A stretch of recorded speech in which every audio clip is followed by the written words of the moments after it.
Time में था कि बीटेक मैकेनिकल मतलब बहुत टफ है and I was always like कि अगर टफ है तो मुझे यही लेना है। इंडिया से थोड़ा बहुत लगाव मेरे को है कि मुझे करना है देश के लिए कुछ, तो that feeling I had in my mind. तो अगर करेंगे तो वहीं करेंगे। पहले सर मैं बात करना चाहूँगा मैकेनिकल इंजीनियरिंग के बारे में। ये ब्रांच है क्या? वाउच फॉर दैट कि mechanical engineer would be good husband और वाइफ। स्किल्स में आपको कास्टिंग, वेल्डिंग, मशीनिंग, क्योंकि कास्टिंग का मतलब है कि आप एक मोल्टन मेटल से उसको शेप दे रहे हो। ये वर्ड जो अच्छे है ना, सारी जॉब ना लगने का कारण है अच्छे, कि अच्छे मैकेनिकल इंजीनियर नहीं बन रहे हैं। पेरेंट्स को या बच्चों को चाहिए पैकेज देख रहे हैं। हर कोई देख रहा है कि हाँ मेरे को चाय अच्छी मिल जाए, लेकिन इंग्रेडिएंट क्या डल रहा है वो कोई नहीं देख रहा। ट्रेन हम एनिमल्स को करते हैं, ठीक है, ह्यूमन बीइंग को नहीं करते। ह्यूमन बीइंग स्किल बनते हैं कि एक बार एक चीज़ को अगर पकड़ लिया ना तो उसके अराउंड सारी चीज़ें आपको पता लग जाएगी। कॉन्सेप्ट समझना वो चीज़ है। If you want to change the world then mechanical engineering is for you. Spiritual needs जो आ जाती हैं वहाँ पे आ जाता है कि you have to be social. कि भाई तू मेरे से ज़्यादा पेड़ क्यों काटता है? कह रहा मैं अपनी ना कुल्हाड़ी को तेज़ करना चाहता हूँ। तो ये तुम्हारा 5 मिनट का जो बैठना है, घूमना है, अपनी कुल्हाड़ी को तेज़ करना है, मतलब अपने दिमाग को तेज़ करने के लिए। हमारे LNMIT मैकेनिकल डिपार्टमेंट में हम बहुत ही कूल टीचर्स हैं, ठीक है, बहुत सारे, नॉट सारे बट बहुत सारे। मैं अभी रिसेंटली अहमदाबाद गया था, मैं तो सिर्फ बिल्डिंग बड़ी बनती देख रहा था कि जो गांधीनगर एरिया है, जो गिफ्ट सिटी बनाया उन्होंने, उसमें सिर्फ बिल्डिंग्स ही खड़ी हो रही है सारी तरफ। और वहाँ हर बिल्डिंग में मैकेनिकल इंजीनियरिंग चाहिए भाई, हर बिल्डिंग में। कोई बिल्डिंग बिना मैकेनिकल के नहीं बन रही है। आइडियल कॉलेज लाइफ तो वो है कि जहाँ पे आप अपने साथ रूथलेस हो जाओ। अगर क्लास छोड़ रहे हो, आइदर अपने साथ कुछ और बेहतर कर रहे हो तो बताओ, नहीं कर रहे तो फिर क्लास मत छोड़ो। नमस्ते एवरीवन, आपका स्वागत है वापस हमारी चैनल पे। और ये है हमारा दूसरा पॉडकास्ट जो कि है डॉक्टर मोहित मक्कड़ के साथ, जो है हमारे HOD of MME department at LNMIT। और हाँ, पहले वीडियो को इतना प्यार देने के लिए धन्यवाद। नमस्ते मोहित सर, इस छोटी सी YouTube चैनल में आपका स्वागत है। तो पहले तो सर खूब धन्यवाद आपको, क्योंकि आपने मेरा इनविटेशन स्वीकार किया। और सर सबसे पहले मैंने आपको देखा था ओरिएंटेशन में, मेरे ओरिएंटेशन में, और आपकी स्पीच सुनी थी मैंने about mechanical engineering and manufacturing sector. तो तब से आपका फ़ैन हूँ सर मैं। सर पॉडकास्ट हम स्टार्ट करेंगे आपकी जर्नी से, from childhood to being the HOD of MME department at LNMIT। तो I was born and brought up in Delhi. मेरे पेरेंट्स तो पीछे हरियाणा में थे और उससे पहले मेरे दादा पाकिस्तान से थे। तो 1947 after partition he came and he settled in Haryana. In 1980s my father came to Delhi. मेरे बाकी 3 भाई बहन जो पैदा हुए वो गांव में पैदा हुए। I was the only one born in Delhi, ठीक है, और बड़ा भी वहीं हुआ। But we are not that great off financially. हम सब ऐसी नॉर्मल लाइफ थी। कहने को मेरा स्कूल प्राइवेट था बट बहुत बेकार था। पढ़ाई लिखाई का हमारे फैमिली में कोई चलन नहीं था। जब मैंने बीटेक करी ना, मैं अपने घर का सबसे बड़ा पढ़ा लिखा लड़का हो गया था, ठीक है, पूरे ख़ानदान में, आसपास के एरिया में, सब में, ठीक है। उसके बाद MTech कर लिया, PhD किया। किसी को इंजीनियरिंग के बारे में पता भी नहीं था, नॉट इवन, मतलब my father is a junior engineer but उन्होंने डिप्लोमा किया था इन सम कंपनी। तो इतना कुछ वो भी नहीं बता पाए, ना इतना कुछ कोई और बता पाया। आसपास हमने जानने की कोशिश भी नहीं करी, या फिर हमें था कि अच्छा पढ़े लिखे बच्चे साइंस लेते हैं तो साइंस ले लो। जब मैं 11th-12th कर रहा था किसी स्कूल में, तब पता लगा कि हाँ इंजीनियरिंग भी कोई चीज़ होती है, IIT भी कोई चीज़ है, या फिर ऐसे इंजीनियरिंग करने से डिफरेंट ब्रांचेस होती हैं। तो वो सब समझ में आया, लेकिन कैसे पहुंचना है, कैसे करना है वहाँ तक पहुंचने के लिए फिर भी रास्ता मुश्किल था, क्योंकि पैसे भी इतने नहीं थे, ना इतना मैं खर्चा करवाना चाह रहा था घर वालों को अपना। ड्रॉप किया 1 साल, तब भी कुछ नहीं बना।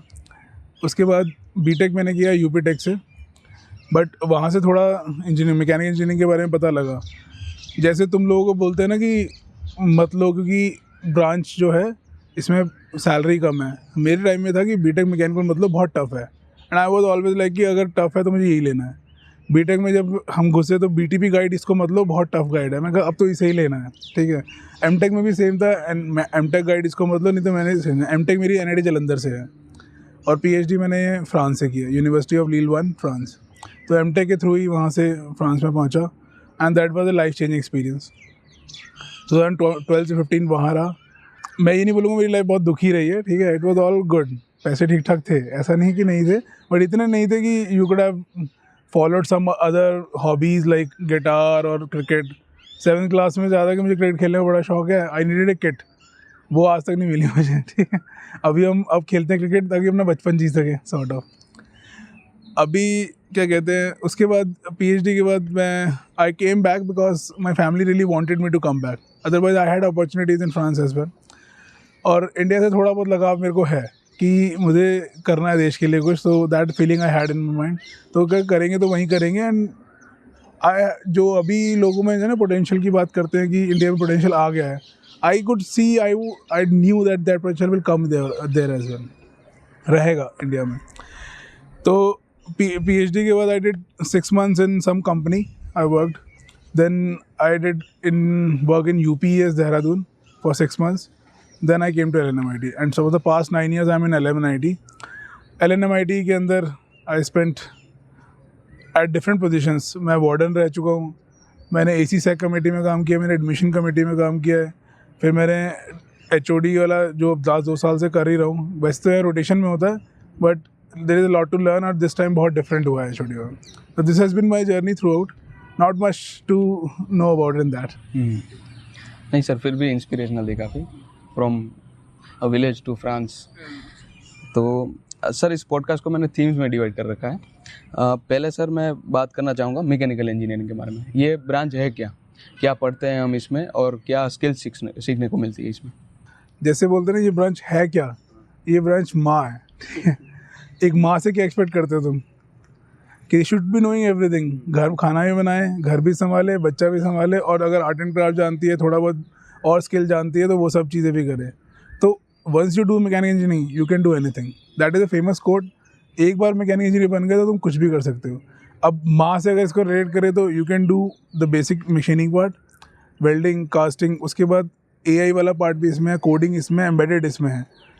पहले क्या इंजीनियरिंग होती थी ना, ये सब चीज़ें जब बनी थी, धीरे धीरे आई थी, तब हमारे यहाँ इलेक्ट्रॉनिक्स या CSE नहीं था, लेकिन मैकेनिकल इंजीनियर ही ये लोग करते थे, यही काम करते थे। And once you do mechanical engineering that means you build that character, समझ रहे हो कि एक बार लर्निंग का तुम जो देखते हो, हाथ काले करने वाले जो काम है यहाँ पे, एक बार जब वो करने लगते हो ना, then you understand the value of human life, understand the value कि तुम्हारे से जो नीचे काम कर रहे हैं, गरीब हैं या वैसे काम कर रहे हैं जो कम पढ़े लिखे हैं, तो उनकी भी वैल्यू समझ में आती है तुम्हें कि एवरीबडी इज सर्विंग सोसाइटी। तो उसके बाद जब ये कैरेक्टर बन जाएगा ना, और वो कैरेक्टर बनने के बाद you will be able to see के क्या कहते हैं, you can do anything in this life, ठीक है। और मैकेनिकल इंजीनियरिंग मतलब यू कैन डू एनीथिंग। अब आती है मैकेनिकल इंजीनियरिंग में पढ़ाया क्या जाता है, या फिर और क्या पूछा था आपने, स्किल्स क्या सीखने को मिलती है? स्किल्स क्या सीखने को मिलते हैं? स्किल तो आपको पैशन मिलेगा, ठीक है, आपको कैरेक्टर मिलेगा, ये तो हो गए लाइफ स्किल्स। देखिए I can vouch for that, mechanical engineer would be good husband और वाइफ, ठीक है। Mechanical engineer would be good क्या कहते हैं पेरेंट, गुड क्या कहते हैं सन और डॉटर। उसके बाद यू विल बी लिंक, एक बहुत अच्छा दोस्त मिलेगा आपको मैकेनिकल इंजीनियरिंग में, ठीक है, जो हसलर होगा, जो मतलब लाइफ को ऐसी इसीलिए सॉर्ट कर देगा आपके लिए, ठीक है। ये तो हो गए लाइफ स्किल्स। अगर टेक्निकल स्किल्स की बात करो तो क्या नहीं सीखने को मिलेगा, ठीक है। तुम कास्टिंग सीखते हो, प्रोडक्ट की जर्नी जो होती है ना, तुमने जूते पहन रखे हैं, पैंट पहन रखा हो, ठीक है, घड़ी पहन रखी है, उसकी जर्नी कहाँ से स्टार्ट हुई ना, यू विल नो कि वो स्टार्ट कहाँ से हुआ, कहाँ से मटेरियल आया, कैसे डिज़ाइन बना, कैसे आगे पहुँची बात, उसमें कैसे एम्बेडेड हुआ, उसके लिए क्या स्लॉट बने, everything is mechanical engineering. Computer mechanical engineer ने बनाया है, ठीक है। कीबोर्ड बनाना इतना आसान नहीं होगा, क्योंकि उसे डिज़ाइन करना था कैसे बनना है, कितना सॉफ्ट होना चाहिए, क्या मटेरियल लगेगा, ऐसी for the mouse and for the other things, ठीक है। सेम एम्बेडेड के अंदर तुम खुश होते हो कि हाँ we can do chips and वगैरह। चिप्स कौन बना रहा है? मैकेनिकल इंजीनियर बना रहा है, ठीक है। उसके अंदर स्लॉट बनाना, उसको फिर प्रॉपरली मटेरियल को एक्सट्रैक्ट करना, वो सब मैकेनिकल इंजीनियरिंग है, ठीक है। तो स्किल्स में आपको कास्टिंग, वेल्डिंग, मशीनिंग, क्योंकि कास्टिंग का मतलब है कि आप एक मोल्टन मेटल से उसको शेप दे रहे हो। वेल्डिंग के अंदर आप उसको दो मेटल को जोड़ रहे हो, अलग दो डिफरेंट मेटल्स को या सेम मेटल्स को जोड़ रहे हो, फिर मशीन करके उसे फाइन बना रहे हो, फिर उसके अंदर फर्दर स्लॉट बना रहे हो, डिज़ाइनिंग सीख रहे हो। सॉफ्टवेयर के अंदर बहुत सारा कुछ है, सिमुलेशन सॉफ्टवेयर है, डिज़ाइनिंग सॉफ्टवेयर है, कोडिंग सॉफ्टवेयर है, ठीक है। उसके बाद हार्डवेयर में you have different machines to learn about, everything is there. मतलब कुछ भी ऐसा नहीं है जो तुम दूसरी ब्रांच में कर सकते हो, यहाँ नहीं कर सकते। All you need to do is like, तुम्हें बस थोड़ा सा अपने आप को पहले वो सीख के उसके आगे बढ़ना पड़ेगा। तो you have to do a little more then that's it. तो मतलब अपॉर्चुनिटीज़ तो काफ़ी सारी है। अपॉर्चुनिटीज कौन सा सेक्टर है जहाँ नहीं है, ठीक है। आप शिपिंग सेक्टर ले लो, एयरपोर्ट ले लो, टेक्सटाइल ले लो, कोई प्रोडक्ट ले लो, शूज़ का सेक्टर ले लो, स्पोर्ट्स सेक्टर ले लो, कुछ भी ले लो, ठीक है। इफ़ यू आर देयर, अगर आप अपने अराउंड देखो एवरीथिंग इज मैकेनिकल इंजीनियरिंग, तो why can't you make it better? As a mechanical engineer you will get that कि this thing is there, I can make it better. अगर आपके tripod stand है, तो इसको मैं और अच्छा कैसे कर सकता हूँ, what change I can do, तो यू कैन डू थिंग। तो आप अराउंड देखते रहोगे, आपको लगेगा ये चीज़ अच्छी कर सकते हैं, ये चीज़ अच्छी कर सकते हैं। और यहीं पे आइडिया शुरू होते हैं स्टार्टअप्स के, कि अगर मैं इसे और बेहतर कर दूंगा ना तो ये वाला प्रोडक्ट बिकेगा। तो वो चीज़ आप सब कर सकते हो, एज ए मैकेनिक हर कोई कर सकता है, ठीक है। तो सर जेई के बाद जब मैं पहली बार ब्रांचेस के लिए रिसर्च करा था, तो तब तो कोई फिल्टर्स नहीं थे मेरे दिमाग में, मैं सारी ब्रांचेस को इक्वली देख रहा था। पर फिर धीरे धीरे सोसाइटी ने और सोशल मीडिया ने, ये जो आप पहले भी बता रहे थे, एक परसेप्शन क्रिएट कर दिया कि मैकेनिकल इंजीनियर्स की जॉब नहीं लगती, सैलरीज कम मिलती है। पर सर मेरा ये मानना है कि अगर हमें देश को मैन्युफैक्चरिंग हब बनाना है तो मैकेनिकल इंजीनियर्स अच्छे तो चाहिए हमें। तो मतलब ऐसी जो जिनकी अभी सोच है उनको क्या सर आप कहेंगे? ये वर्ड जो अच्छे है ना, सारी जॉब ना लगने का कारण है अच्छे, कि अच्छे मैकेनिकल इंजीनियर नहीं बन रहे हम, ठीक है। आजकल के कॉलेजेस में आप सामान इकट्ठा कर देते हो, बट और पेरेंट्स को या बच्चों को चाहिए पैकेज देख रहे हैं। हर कोई देख रहा है कि हाँ मेरे को चाय अच्छी मिल जाए, लेकिन इंग्रेडिएंट क्या डल रहा है वो कोई नहीं देख रहा। क्या मैं अच्छी क्वालिटी की चाय पत्ती यूज़ कर रहा हूँ, क्या अच्छी क्वालिटी का दूध यूज़ कर रहा हूँ, क्या मेरा डेडिकेशन है टुवर्ड्स मेकिंग चाय। क्योंकि खाना तभी अच्छा बनता है जब दिल से आप बनाते हो, ठीक है। ये हर किसी ने बोला है। तो सिंपल है, पेरेंट्स को ये बोलना चाहिए कि आप देखो टीचर्स क्या कर रहे हैं, टीचर कितने डेडिकेटेड हैं। अच्छा सिस्टम के अंदर आपको क्या क्या ऐसी फैसिलिटी मिल रही है जो नॉर्मल, मतलब ऐसा नहीं कि मेरे को सुंदर सुंदर कॉलेज दिख जाए, कैंपस सुंदर दिख जाए, like many colleges are showing, बड़े बड़े इंडस्ट्री सेटअप्स दिख जाएँ तो मेरे को मेरा बच्चा अच्छा बन जाएगा। वो ट्रेनर बनेंगे, ठीक है, उस पर ट्रेन होंगे, ट्रेनर बनेंगे। ट्रेन हम एनिमल्स को करते हैं, ठीक है, ह्यूमन बीइंग को नहीं करते। ह्यूमन बीइंग स्किल बनते हैं कि एक बार एक चीज़ को अगर पकड़ लिया ना तो उसके अराउंड सारी चीज़ें आपको पता लग जाएगी, कॉन्सेप्ट समझना वो चीज़ है।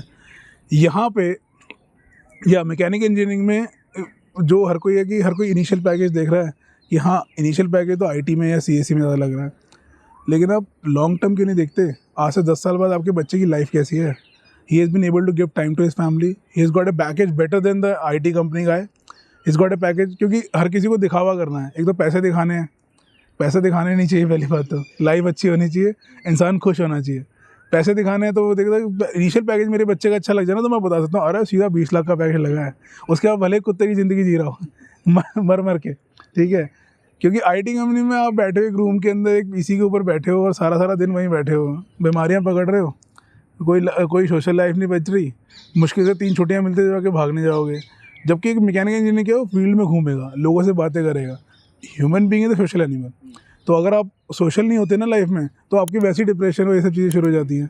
प्लस बैठने से बीमारियाँ, अब तो ये भी आ गई कि अगर आप ज़्यादा देर बैठते हो ना दैट कैन कॉज कैंसर, ठीक है। उसके बाद प्लस स्पॉन्डिलाइटिस एक होता है कि सारा दिन माउस क्या ऐसे ऐसे करना। उसके बाद आपके विटामिन B12 D ये सब चीज़ें कम हो रही क्योंकि सनलाइट नहीं मिल रही है आपको, कुछ भी नहीं हो रहा। तो वो सब चीज़ें जो है ना वो एक ह्यूमन लाइफ में बन रही। शादी तो करनी है, बच्चे पैदा होने हैं, ठीक है, उनको टाइम कौन देगा? शादी करोगे तो वो एक वाइफ के साथ एक अच्छी लाइफ जीना है ना। If you are want to live a happy life then mechanical engineering is again for you, ठीक है। If you want to change the world then mechanical engineering is for you. Don't go with the initial thing कि package अच्छा नहीं मिल रहा। आएगा 10 साल का note तो करो, आपको हैप्पीनेस इंडेक्स कोई होता काश इस चीज़ में कि एक मैकेनिकल इंजीनियर वजह से अदर इंजीनियरिंग कौन ज़्यादा खुश है, तो आप ऑब्वियसली मैकेनिकल इंजीनियरिंग चूज़ करते हैं अगर ये चीज़ आपके दिमाग में होती है। See the dedication of the teachers who are doing it है, ठीक है। सी द करिकुलम की क्या पढ़ाया जा रहा है। Don't go for the hi fi setups. Think कि भाई अगर आप हाई फाई सेटअप करोगे ना तो ट्रेनर बन जाओगे। अगर आप वो ट्रेनर हाई फाई सेटअप नहीं होगा और वो कॉलेज में आपको बनवाए जा रहे हैं इस तरह के सेटअप, तो आप कॉन्सेप्ट समझ रहे हो और आप वहाँ पहुँच रहे हो। यहाँ पे हमारे LNMIT में मैं देखता हूँ ये चीज़ है, टीचर बहुत डेडिकेटेड है। टीचर्स के लिए मैं एक चीज़ बोलना चाहूँगा, सिर्फ पढ़ाना नहीं रह गया, बच्चा पढ़ तो खुद ही लेता है, उसे पता है क्या पढ़ना है, कहाँ से पढ़ना है, पढ़ लेगा। आजकल सब कुछ अवेलेबल है, लेकिन टीचर उससे बढ़कर है, उसके अंदर एक परमानेंट मोटिवेशन जगाता रहे बच्चे के अंदर, एक परमानेंट उसको अगर दूसरा रास्ता दिखाए, ये वर्कशॉप भी है, कोई ट्रेनिंग अरेंज कर दे उसके लिए, कोई इंटर्नशिप अरेंज कर दे उसके लिए, उससे बैठ के बात करे कि ठीक है यहाँ सोच रहे हो, क्या सोच रहे हो। अब टीचर का काम बहुत वाइडर हो गया, ठीक है। बोलते हैं ना कि पेरेंट्स के बाद टीचर्स ही आपके ध्यान देते हैं, जो आपके लाइफ में खुश होते हैं आप। तो पहले पेरेंट्स आपका भला चाह रहे थे, टीचर्स को भी ऐसी जगह, जब तक एक टीचर एक पेरेंट की तरह बिहेव नहीं करेगा। जो मैं टीचर्स को भी बोलना चाहूँगा, आपके बच्चे तो अगर अच्छी जगह पढ़ रहे हैं, ठीक है, आप खुश हो कि वहाँ टीचर अच्छे हैं, तो when you are a teacher somewhere, why can't you be like that कि ऐसे पढ़ाओ कि जैसे अपने बच्चे को पढ़ा रहे हो, ठीक है। ऐसा उसके बारे में जैसे अपने बच्चे के लिए सोच रहे हो, इतनी मेहनत करो उसके लिए जैसे अपने बच्चे के लिए कर सकते हो। तो वो चीज़ फ़र्क आ जाता है। हाँ, अच्छे इंजीनियर बनने के लिए कॉलेज अच्छा होना चाहिए, ठीक है, और इंग्रेडिएंट अच्छे होने चाहिए। तो माहौल, आपकी पेडिग्री, आपके आसपास के लोग और आपके टीचर्स, और वो सब चीज़ें आपके लिए अच्छा चाहिए।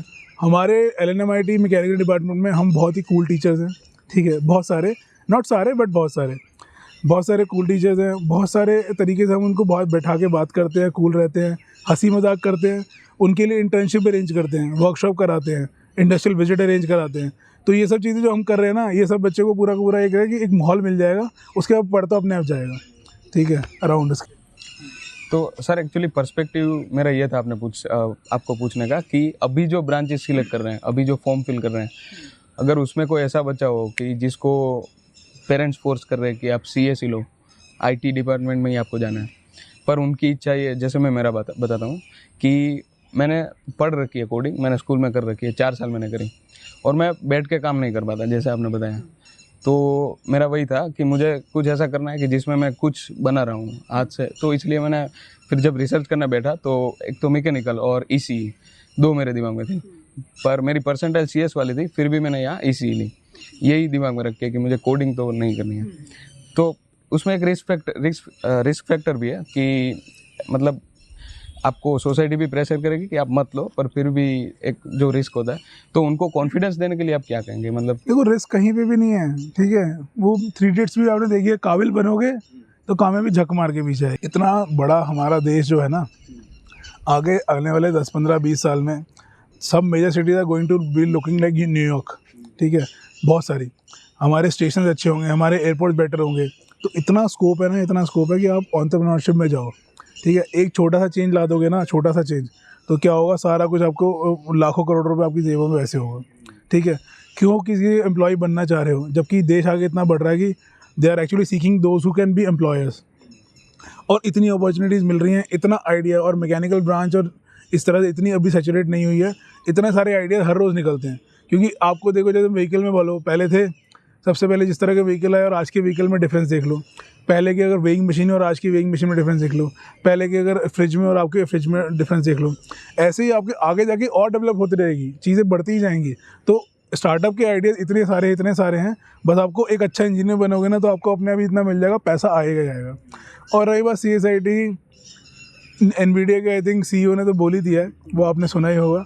दूसरी चीज़ मैं जो बोल रहा हूँ कि हमारी CSIT में ऐसी जॉब स्पेसिफिक हो जाएगी ना, आगे जाके बीटेक भी ज़रूरत ना पड़े, ये मेरा पर्सपेक्टिव है। आगे जाकर बीटेक की ज़रूरत भी ना पड़ेगी, क्योंकि आगे होगा AI डिप्लोमा कर दोगे इस पर्टिकुलर एरिया में, जैसे कोई डेटा साइंस में, आप बहुत ही स्पेसिफिक एरिया में कर दोगे और आपकी जॉब लग जाएगी। तो when they can have people with 5 lakh package, 6 lakh package just having diploma after 12th, why would they hire a BTech, ठीक है। तो ये चीज़ें और ख़राब होने वाली हैं। जबकि देश ऐसे बढ़ रहा है, मैन्युफैक्चरिंग को तो चाहिए। किसी भी डेवलप्ड कंट्री की मैन्युफैक्चरिंग सेक्टर में 33% स्टेक होना चाहिए GDP के अंदर। हमारे देश का 17% है।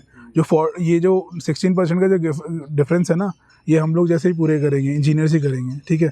और धीरे धीरे ऐसे स्टार्टअप आइडियाज़ आपको देखेंगे, और इस एरिया में स्पेशली प्रोडक्ट डेवलपमेंट में इतने आइडियाज़ आएंगे कि जॉब्स ही जॉब्स होंगी पूरी की पूरी। All you need to be employable engineer. Employable बनाने का काम कॉलेज का है।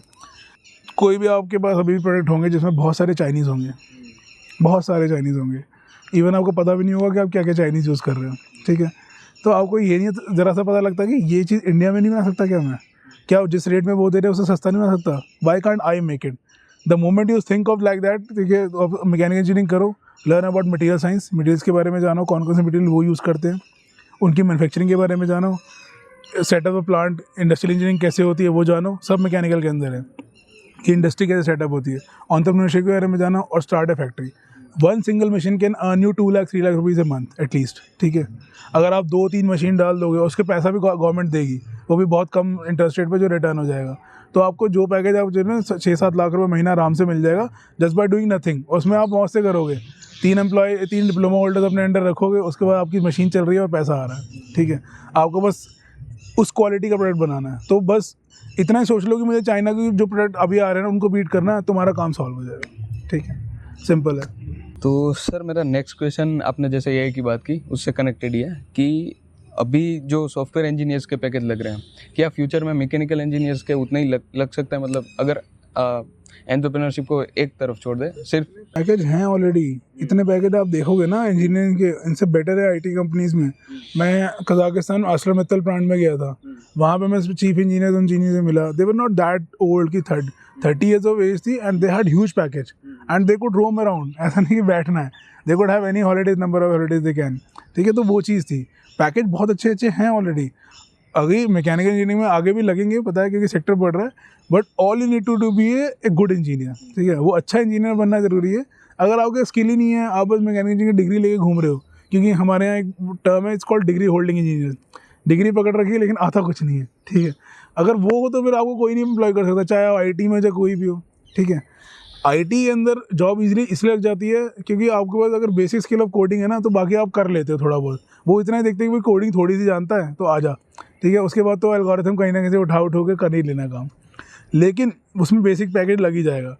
परंतु इसके अंदर हमारी मैकेनिकल इंजीनियरिंग में अगर आप अच्छे इंजीनियर नहीं हो, एम्प्लॉयबल इंजीनियर नहीं हो, तो कोई एम्प्लॉय नहीं करेगा। तो स्किल सीखना ज़रूरी है। स्किल में एक प्रॉब्लम सॉल्विंग स्किल आना ज़रूरी है, क्रिटिकल थिंकिंग आनी चाहिए, ठीक है, और हसलर होना चाहिए बंदे को, ठीक है। और कॉन्सेप्ट, अगर बेसिक कॉन्सेप्ट क्लियर है तो आपकी जॉब कहीं नहीं गई, अच्छी जॉब। ऑब्वियसली अभी जो ट्रेंड बना हुआ थोड़ा चलेगा कि स्टार्टिंग में कम लगेगी, स्टार्टिंग में कम लगी, but I have seen people 1 year में 6 लाख से 20 लाख पहुँचते हुए, 1 ईयर के अंदर 6 लाख से 30 लाख इवन पहुँचते हुए। तो इनिशियल जॉब के अगर चक्कर पड़ोगे कि हमें छोटा पैकेज है, मैं नहीं ले रहा, तो वहाँ आप मार खा जाओगे।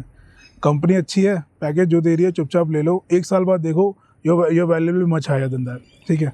वहीं पे अगर आप 6 लाख का पैकेज छोड़ते हो, बोलते हो कि नहीं सीधा मुझे IT कंपनी में जाना है, तो लाइफ आपकी वैसी ही, एक तो 2 नाव में सवार हो गए, being mechanical and IT company में काम कर रहे हो, वो रिस्पेक्ट भी नहीं मिलेगी।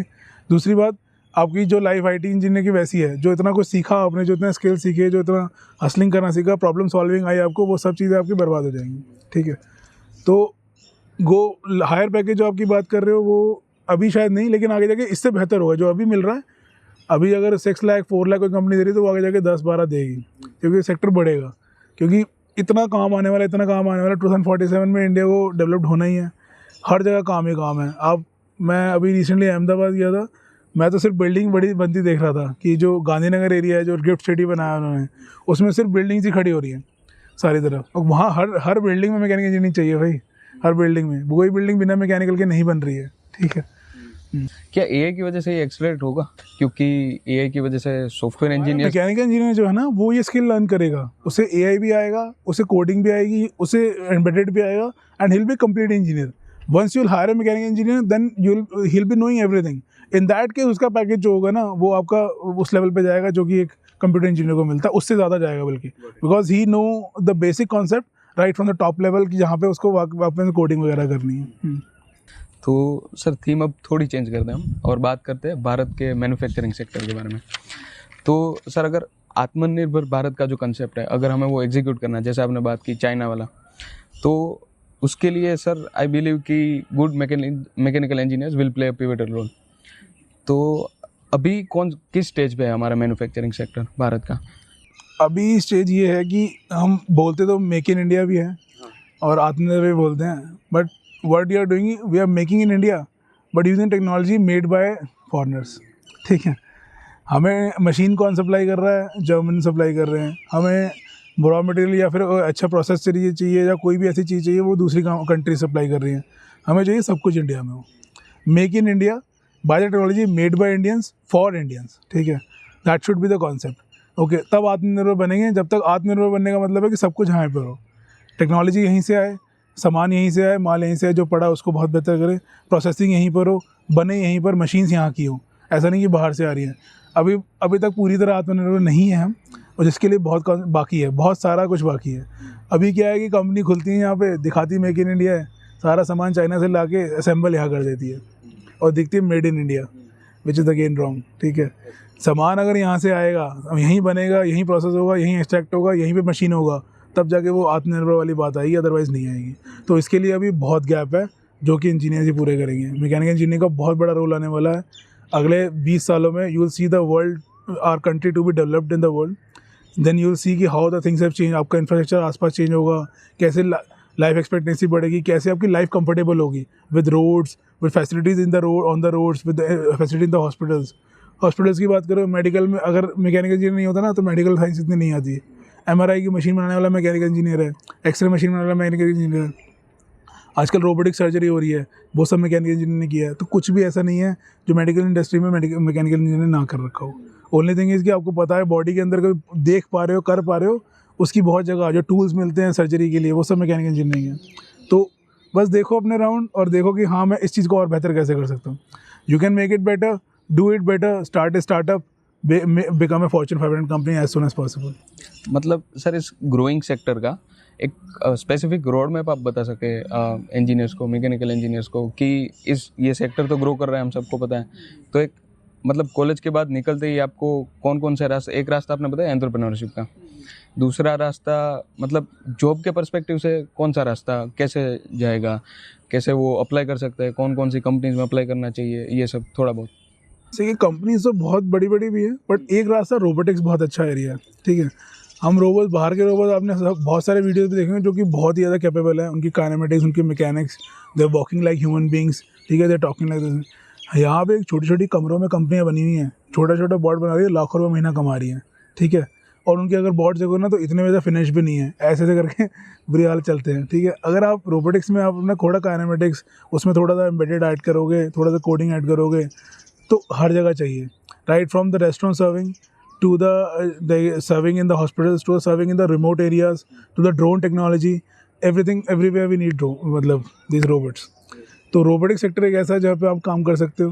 मैन्युफैक्चरिंग के अंदर मुझे लगता है कि व्हीकल टेक्नोलॉजी, इलेक्ट्रिक व्हीकल की बात करते हैं, पर हाइड्रोजन फ्यूल सेल में बहुत काम आने वाला है। ठीक है, ऑलरेडी बहुत जगह चल रहा है, इंडिया में बहुत है। तो vehicle technology, hydrogen fuel cell, अभी मैंने देखा कि there is a thing called Metrino projects. अभी तो आप क्या है कि मेट्रो में जाते हैं जहाँ पे बहुत सारे लोग हैं, मेट्रिनो क्या है, they will be small capsules hanging from the ropes. ठीक है, and they will be running very fast. आपको एक जगह दूरी जाना है तो उस रोप से हैंग किया और सीधा पहुँचे। ठीक है, तो this concept is going to, I hope it will come. Flying cars possible है, अभी बन भी गई हैं, ओबर ने स्टार्ट भी किया है। ठीक है, उसके बाद एरोप्लेन सेक्टर के अंदर बहुत सारा काम है। मैन्युफैक्चरिंग के अंदर आप छोटे छोटे प्रोडक्ट के अंदर देखोगे ना, जो भी आप देखो प्रोडक्ट चाइना बना रहा है, उन सब में आप अपने खुद को बना सकते हो मशीन्स में। तो right from watch making to mobile making. ठीक है, सेमीकंडक्टर पे इंडिया ने काम करना शुरू कर दिया है, सेमीकंडक्टर डिवाइसेस बनना शुरू हो रही है, सेमीकंडक्टर की चिप्स बनना शुरू हो रही हैं। तो chip making you can start with. Solar sector बहुत बड़ा है, विंड एनर्जी, रिन्यूएबल एनर्जी में अगर जाओगे तो बहुत बड़ा सेक्टर है। एनवायरनमेंट रिलेटेड कुछ भी आप कर सकते हो, जैसे कि suppose right from the pipe cleaning to the sewer cleaning to the garbage handling to क्या कहते हैं एनीथिंग हैंडलिंग, और मेंटेनेंस में बहुत ज़्यादा काम है हर जगह के। बहुत कुछ है। किसी भी सेक्टर में घुसोगे, जो मैंने बताया बेसिक इनमें तो काम है ही है।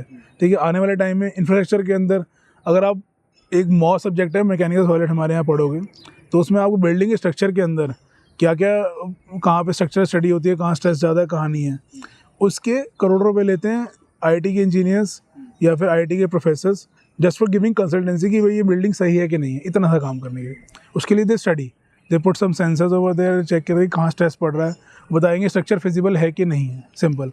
तो बड़े बड़े स्टेडियम, जैसे मेरा फ्रेंड था आईआईटी दिल्ली में, तो उसके प्रोफेसर ने एक अहमदाबाद में स्टेडियम बन रहा था, उसकी पूरी स्टडी करी थी और चेक कर रहा था कि भाई उसका फिजिबल है कि नहीं उसका स्ट्रक्चर। तो उसने बताया कि ये पिलर हटेगा, यहाँ पिलर लगेगा। तो इतनी सी बात के लिए लाखों रुपये मिल जाते हैं कि भाई ये चीज़ बताने के। इंजीनियर ऐसा बनना है, जैसे एक स्टोरी थी, सच है कि नहीं आई डोंट नो, बट मैं फिर भी बोल देता हूँ। There was a story about some first engineer of India, Visvesvaraya जो थे, he was going the train where the Britishers were also going, and he suddenly asked the train to stop, कि रोको ट्रेन वरना एक्सीडेंट हो जाएगा। Just by the sound of the train he could see कि आगे जो है पटरी टूटी पड़ी है। ठीक है, इतना ज़्यादा आपको चाहिए। Just by the smell of the, just by touch of the material you should know कि कौन सा मटेरियल है। ठीक है, और जैसे कि मतलब अच्छा ये प्रोडक्ट बना, एकदम से दिमाग में घूम जाए कि हाँ ऐसे ऐसे प्रोसेस बनेगा, ये बनेगा, ये मशीनिंग लगेगी इसके अंदर। तो इतना इस लेवल का इंजीनियर बन जाओगे तो कौन नहीं हायर करेगा तुम्हें। ठीक है, करोड़ों भी देंगे। आप जानते नहीं, अंडर वाटर वेल्डिंग के इंजीनियर बनने के लिए सिर्फ वेल्डिंग सीख के करोड़ रुपये की सैलरी है पर मंथ। ठीक है, they should be knowing the welding and they should be able to do under water welding. ठीक है, इतना सा। सर एक सेक्टर जो मेरा फेवरेट है वो है रिन्यूएबल एनर्जी, आपने थोड़ी बात भी की उसके बारे में, तो मैं सर थोड़ा डीप जाना चाहूँगा उसमें। सोलर के बारे में सर आपको मतलब, अगर मुझे जैसे कुछ नहीं पता है, आप मान लो कि मैं कुछ नहीं जानता हूँ सोलर का, तो आप कैसे डिस्क्राइब करेंगे और क्या मतलब अभी कितने परसेंट हमारी जो रिन्यूएबल एनर्जी को हम हैंडल कर पा रहे हैं, मतलब रिन्यूएबल कितने परसेंट हमारी टोटल एनर्जी रिक्वायरमेंट में कितने परसेंट रिन्यूएबल एनर्जी है?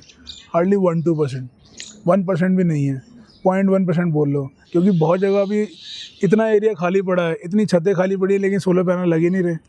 हमारे ऐसे कॉलेज में भी बहुत कम है, वो भी ढंग से मेंटेन नहीं है। उनकी मेंटेनेंस अगर देखोगे ना, जैसे आपकी मिट्टी हटा दोगे तो भी आपका वो हो जाएगा। मिट्टी के लिए टेक्नोलॉजी है, वाइपर टेक्नोलॉजी, ठीक है। अगर they can move with the motion of the sun तो मिल जाएगा। सेम हमने विंड एनर्जी तो कुछ एक्सप्लोर करी ही नहीं है, बहुत कम विंड मिल हैं और बहुत कम। एक हमने अभी प्रोजेक्ट डाला है जिसमें फ्लोटिंग विंड मिल चाहिए, क्योंकि सी एरिया जो शोर एरियाज होते हैं ना, वहाँ पे क्या है कि हवा बहुत तेज चलती है, और अगर हम विंड मिल्स हमारी अगर पानी के अंदर है तो वो एरिया यूज़ भी नहीं हो रहा। पानी के अंदर we need to just stand them, they will move and they उन वायर्स होंगे, जो भी होगा वहाँ से एनर्जी हार्नेस होके आपके डायनामोस में जाएगी और सेव होगी। तो विंड एनर्जी, आपके जियोथर्मल एनर्जी जो बोलते हैं ओशन से, टाइड्स वगैरह से, वाटर, हाँ हाइडल पावर को we have explored, but still we need to explore it much in a much better way. तो वही मैंने एक दिन क्लास में पढ़ाया था कि अगर आप जितनी सनलाइट अर्थ पे पड़ रही है उसका अगर 1% भी हार्नेस कर लोगे ना, 1% से 0.1% भी हार्नेस करने को, तुम्हारी सारी एनर्जी नीड्स खत्म हो जाएंगी। तो सोलर एनर्जी इतनी ज़्यादा रिक्वायर हो सकती है, इसको हार्नेस कर सकते हो। बेटर टेक्नोलॉजी चाहिए, बढ़िया सोलर पैनल चाहिए। जर्मनी इसमें बहुत अच्छा कर रहा है, विंड पावर में नीदरलैंड्स और बेल्जियम बहुत अच्छा कर रहे हैं, ठीक है। और वहाँ अगर आप कभी जाओगे तो जैसे कि दूर दूर आपको सिर्फ विंड मिल घूमती दिखेगी। तो उन्होंने अपनी 10 से 15% एनर्जी, वो है ना रिक्वायरमेंट, वो थ्रू विंड एनर्जी कर रखी है। तो बहुत कुछ है। सिंगापुर एक ऐसी कंट्री है जहाँ पे they have zero garbage policy. सारा का सारा garbage is being used to produce electricity with no वो क्या कहते हैं डिस्पोजल। सारा का सारा वो किसी न किसी तरह यूज़ कर रहे हैं। तो ना उनका गार्बेज निकल रहा है, कुछ जो निकल रहा है वो एनर्जी बनने में। Why can't we do that? हमें इसमें गवर्नमेंट से ज़्यादा लोगों का इन्वॉल्वमेंट भी ज़्यादा है कि at the right at the ground level they should be aware. और वो सब चीज़ें with development, with proper education, सब कुछ आएगा, धीरे धीरे आएगा। हमारा एजुकेशन सिस्टम भी थोड़ा बदलेगा, बेहतर होगा, जो बढ़ रहा है NEP के साथ। ये सब चीज़ें वो आएंगी, और जब वो सब चीज़ें आ जाएंगी, बच्चा बचपन से एक डेमोक्रेसी के बारे में जानेगा, वैल्यू सिस्टम के बारे में जानेगा, दूसरे की इज्जत करना जानेगा, उसके बाद देखो वो चीज़ें बदलेंगी, ठीक है। तो रिन्यूएबल एनर्जी इज़ ह्यूज। कुछ भी नहीं हुआ है देश में। Learn from the other countries, learn from Belgium, learn from Netherland, learn from Germany, and you can make a fortune here, ठीक है। सर थोड़ी टेक्निकल बात पूछना चाहूँगा। सोलर की अगर मैन्युफैक्चरिंग के बारे में हम बात करें, जैसे अभी चाइना उसमें सबसे आगे हैं, तो उसके लिए सिलिकॉन वेफर्स और वो सब, तो वो थोड़ा प्रोसेस अगर आपको पता हो कि सोलर मैन्युफैक्चरिंग में अगर मुझे जाना हो तो मैं कैसे जा सकता हूँ? मतलब रिन्यूएबल एनर्जी में अगर मैन्युफैक्चरिंग सेक्टर में मुझे उस डायरेक्शन में जाना हो तो कैसे जा सकता हूँ मैं? तो सोलर में जाना, रिन्यूएबल में, विंड मिल में नहीं जाना। मैं एक टेक्निकली बस वही पूछना चाहता हूँ कि सोलर को अगर आज जैसे सोलर या विंड या कोई भी, तो आपका बेसिक प्रोसेस होता है कि उसमें क्या कहते हैं एनर्जी हार्नेस कहते हैं, उसके बारे में कॉन्सेप्ट आपको पता हो, कौन सा मटेरियल यूज़ हो रहा है उसके बारे में आपको पता हो, कैसे वो मटेरियल मैन्युफैक्चर हो रहा है उसके बारे में पता हो, ठीक है। फर्दर उसके अराउंड क्या क्या टेक्नोलॉजी है, पूरा कॉन्सेप्ट की कैसे एनर्जी हार्नेस होकर यूज़ होती है एंड कैसे ट्रांसमिट होती है वो पता हो, ठीक है। कोई सेक्टर में आऊँगा, कौन अगर गवर्नमेंट परचेज करती है, कोई private sector big company purchase करती है, उसके बारे में पता कौन खरीद रहा है, ठीक है। तो उसके बाद you can start with the thing, start with the जो भी मटेरियल चाहिए। जैसे आपने सिलिकॉन वेफर्स बोला, उस मटेरियल से आता कहाँ से है, कौन सी जगह पे मिल रहा है, ठीक है। मैं प्लांट कहाँ पे डाल सकता हूँ, कौन सी स्टेट की इंडस्ट्री पॉलिसीज़ बहुत अच्छी हैं, ठीक है, और उसके आसपास वो हो, मेरा ट्रैवलिंग कॉस्ट सबसे कम पड़े। उसके बाद फिर मेरी मशीनिंग के लिए मैं कहाँ सी मशीन ले सकता हूँ, मशीनिंग कॉस्ट सबसे कम पड़े। उसके बाद मेरे को लेबर कहाँ मिल जाएगी, जहाँ पे अच्छी जगह मिल जाए, जो काम करेगी मेरे साथ, वो कहाँ पे मिल रही है। वो आजकल तो लेबर तो we can move people from different states to coming from different states, तो कोई दिक्कत ही नहीं है। तो जहाँ भी काम होगा लोग अपने आप पहुँच जाते हैं, और अराउंड अपने आप ही सोसाइटी बसा लेते हैं और चीज़ बन जाती है। तो तुम्हें बेसिक समझना है कि मटेरियल से लेकर स्टार्ट विद द मटेरियल कि वो आ कहाँ से रहा है, कौन सा यूज़ हो रहा है, ठीक है। फिर with the concept, basic concept technology की यहाँ से हार्नेस होकर जा कैसे रही है। अब आप उस पर टेक्नोलॉजी पे काम कर सकते हो कि भाई अगर सोलर पावर 20% या 30% अगर वो है एफिशिएंट है, can I increase the efficiency, उसके लिए मुझे क्या डिज़ाइन चेंजेस करने पड़ेंगे। तो ये सब मैकेनिकल में होगा। जब तक आप डिज़ाइन की बात नहीं करोगे, जब तक कॉन्सेप्ट की बात नहीं करोगे, सिमुलेशन की बात नहीं करोगे, तो मतलब तब तक आपका एक प्रोडक्ट नहीं बन पाएगा तेरा।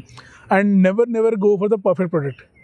कोई भी बड़ी कंपनी से पूछ लो, कभी वो 100% परफेक्ट प्रोडक्ट जब तक नहीं होता तब तक ऐसा नहीं कि लॉन्च नहीं करते, वो पहले लॉन्च कर देते हैं। Then they keep on iterating, keep on doing the R&D on that, ठीक है। तो बेस्ट प्रोडक्ट के चक्कर में मत रहना, ठीक है।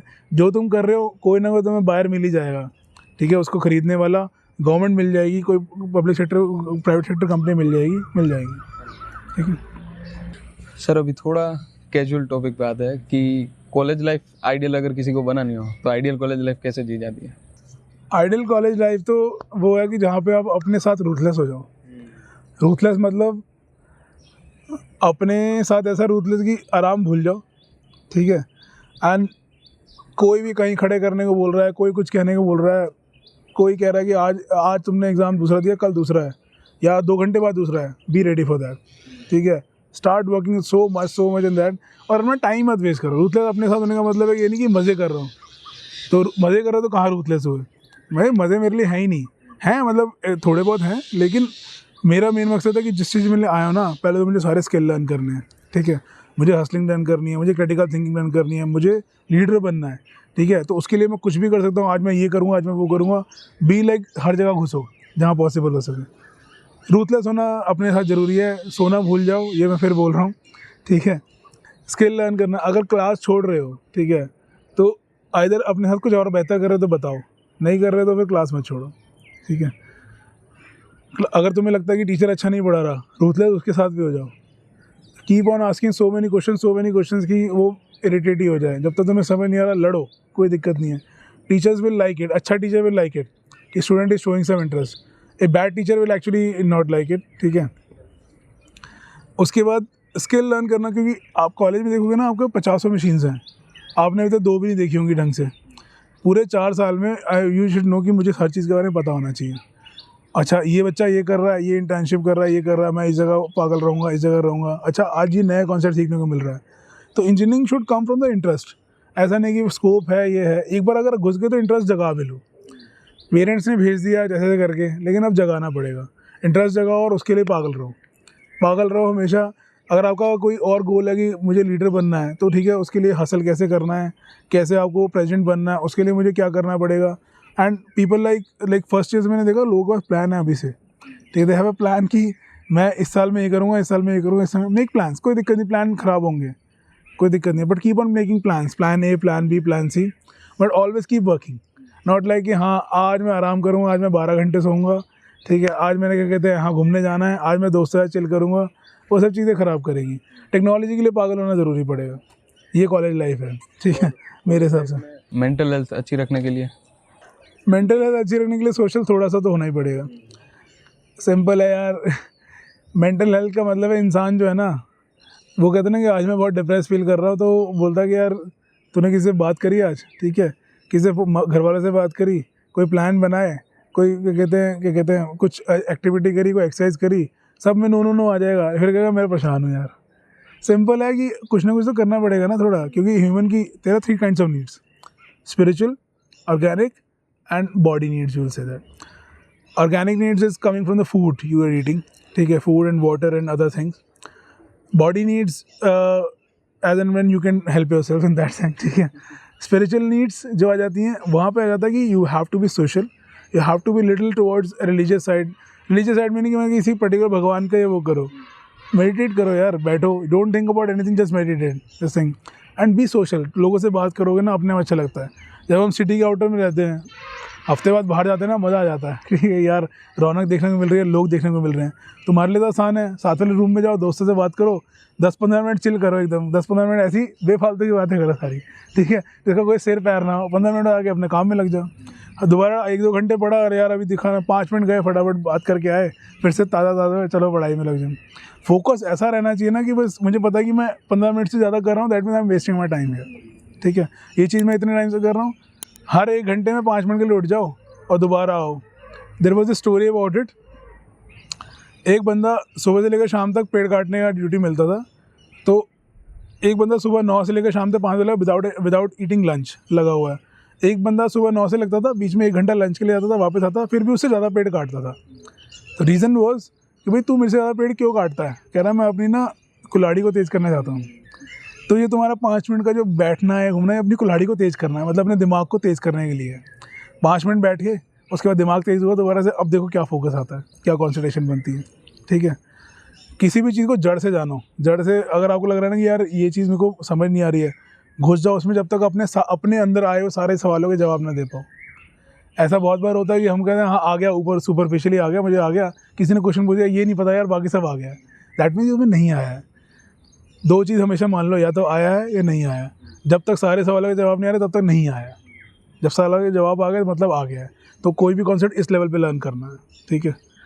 और ये तो है, वो बता दिया मैंने इस पर मेंटल हेल्थ के बारे में। फिर भी देखो, दोस्तों से बात करना इज़ द बेस्ट टाइम। अगर आपका फ्रेंड नहीं है ना कोई, that is the worst thing you have, ठीक है। फ्रेंड होना तो बहुत ज़रूरी है, एक दोस्त तो पक्का चाहिए चाहिए। 2 हो गए तो बहुत बड़ी बात है, और 3 किसी के होते नहीं है, ये सिंपल रूल है।